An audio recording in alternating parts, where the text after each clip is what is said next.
Good morning, everyone. I'm out here working on another project.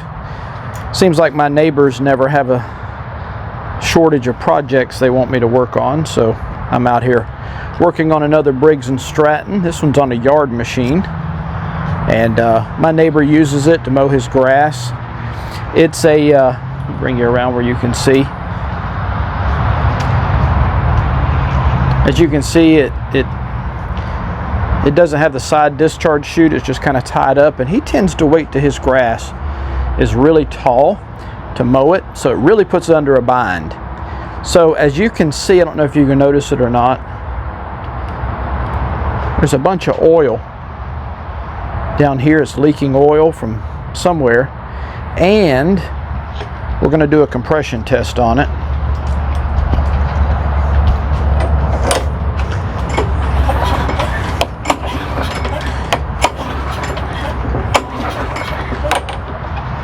It has 25 pounds of compression, so that's not enough.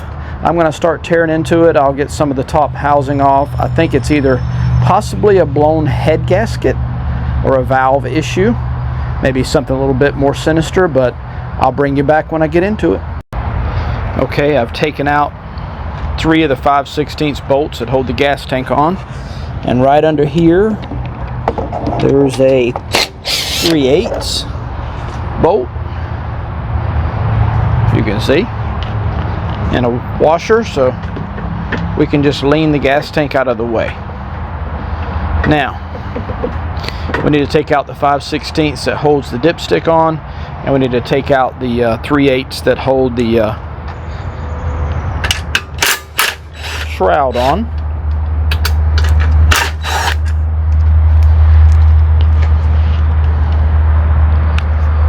There should be 4 of them, 2 in the front, 2 in the back. Like I said, it has some oil coming from somewhere.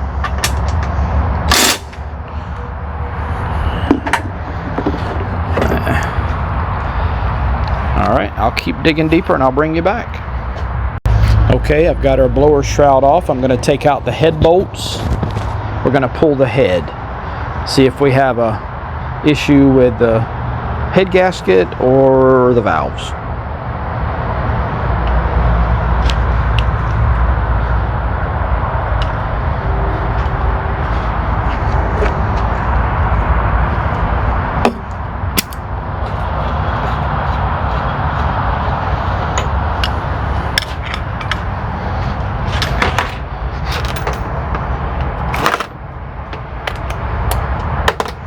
Should be 1/2 inch, pretty sure.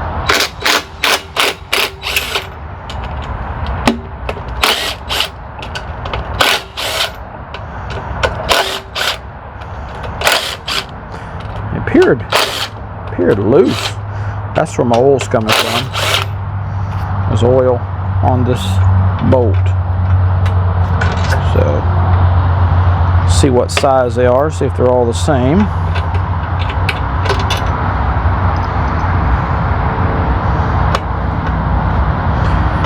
Pull the head on it.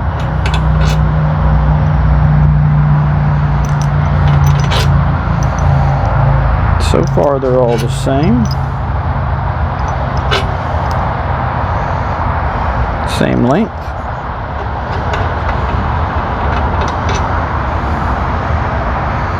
Okay. We can get the head off of it. I've got the head off of it. A little bit of carbon, but there's really no wear ring. Let me put a clamp on the bell so I can rotate this piston. Okay, I put a clamp on the handle so that I can rotate the piston and see what it's doing. Getting a lot of, it's like gas. Yeah, it's flooded.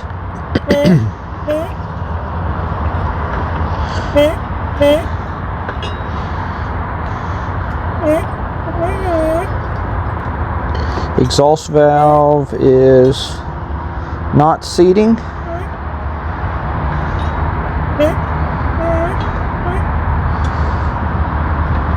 The intake valve is seating, but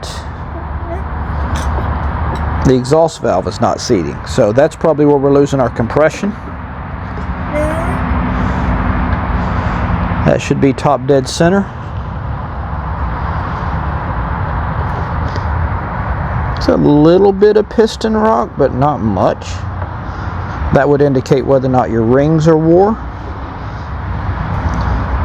I think our issue is, I believe that's the exhaust valve. Here's your intake. So I believe that's the exhaust. So I'm going to have to do a valve job. So I need to pull the carburetor out of the way so that I can get the valves out. So let's see how that's going to work. The valve retainers are actually on the muffler side, not the carburetor side. To bend these little tabs that lock the muffler in. Now, I would normally recommend taking these out by hand. I'm going to try to take them out with the impact. Now, what do you risk? You risk breaking it. These are loose. Those are very loose. So we'll slide that out of the way. Our muffler here. So here's our heat for our automatic choke. Wow, bunch of junk in there. Here's our heat for our choke, wind vane choke here. So here's where we're trying to get to. So it should be 5/16.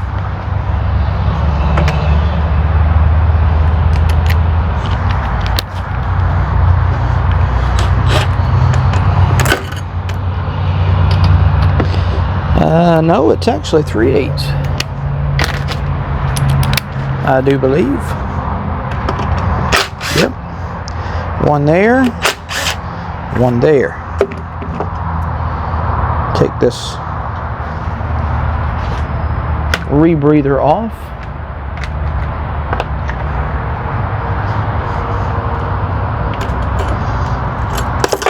There we go.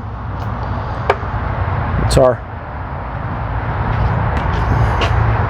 rebreather. It's got a gasket, so I'll get you in a little closer where you can see. There's our valve springs and our valve clips. I've got a tool for that. I'll get that and show you how that works. Okay, what I have here, get it far enough away, is a valve spring compression tool. Now, if you don't have this, you might be able to use, I don't know, a screwdriver, a clip. This is actually a pretty inexpensive tool. You can see it adjusts, and then you clamp down on the springs. Okay, I finally got the valve spring loose, and I got the valve out, and I put some lapping compound on it. It's wanting to stop right there, so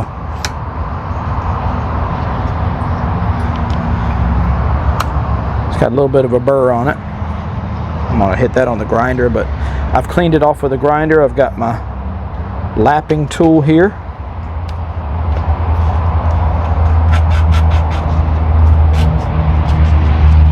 I've already lapped it some. I'm just showing you how to do it, how I do it.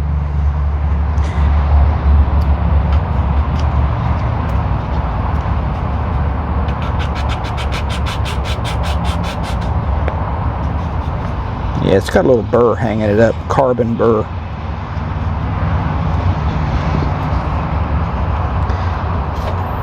So anyway, you get the idea. I'm going to hit that stem a little bit with the wire wheel and try to clean that up, and then we'll come back. Okay, I got the spring back on. Get it up to top dead center. They both are seated. I'm not going to change out the valve cover gasket. I think the bolts were a little bit loose. Don't look like it's bad. And I hate to disturb it. Don't look like it's blown. I'm going to try to put it back together. I think the heat, him getting it hot, running it in the thick grass, has stretched the head bolts. They were pretty loose, but we still had a valve issue. I'm going to check the valve clearances. I'm going to button it back up, and we'll pull it over and see what kind of compression we have. Okay, I don't have the valve cover back on it, but I do have the head bolts tightened. I think they're a lot tighter than they were. They really didn't put up too much of a fight. I have to go to the parts place and get another valve cover gasket. And before I go, I want to make sure I don't have to get a head gasket. So let's see if that brought the compression up. Remember before it was on about 25. Well,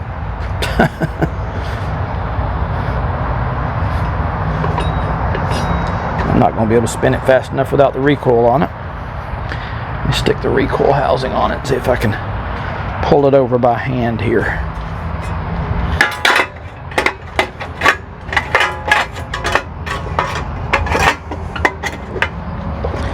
Fuel tank's in the way.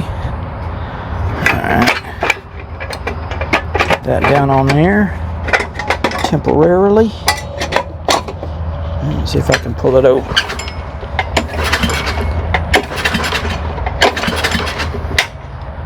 Alright. I came up to about 40.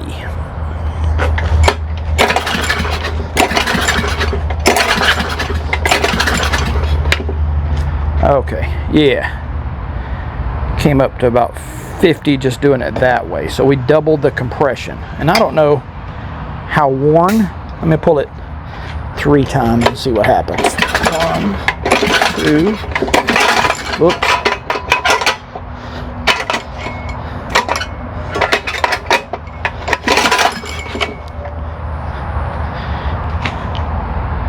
Yeah, we came up, we doubled the compression. So I'm sure it probably has a compression release. Not sure about this model. It's not very hard to start. So what I'm going to do, I'm going to tighten those head bolts just a little bit snugger. Check the valve clearances and make sure we have the valves having plenty of clearance. Okay, I want to show you how I know it has compression release. So the top is the intake valve. So let me get it where I want it to be here. Alright, open the intake valve. It's a little shaky. Alright, there's the exhaust valve opening. Now watch it again. Keep turning it. It's going to bump it. See that? See it bump it just a little bit? That's the compression release. It's on the cam inside the engine. And that's what makes it easier to start. Right when the compression stroke is coming up, it opens that valve. So it does have a compression release, which is the reason why the compression is lower than a standard engine without compression release, which is usually 80, 90, 100. This one's 60, so that's about right. All right, I'm going to get a valve cover gasket to replace this gasket that ripped, and I'll get her put back together and see if she'll run. All right. I have not tried to start it. Let's see what happens.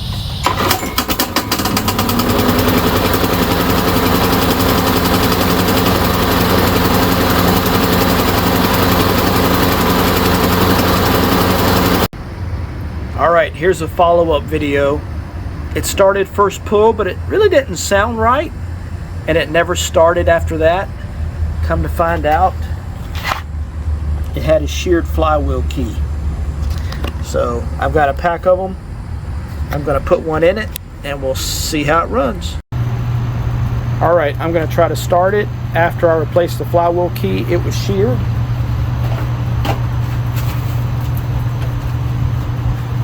Here's what a sheared flywheel key looks like.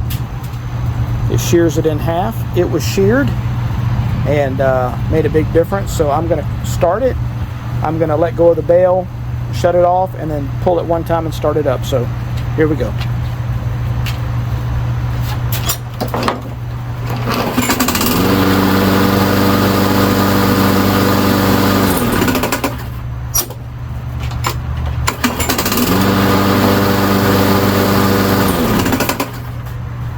There you go. A little bit of an update for you. He's hit so many things with it, sheared the flywheel key and bent the blade so much it's got a little bit of a scrape, but it clears right up. All right, everybody, again, thanks for watching.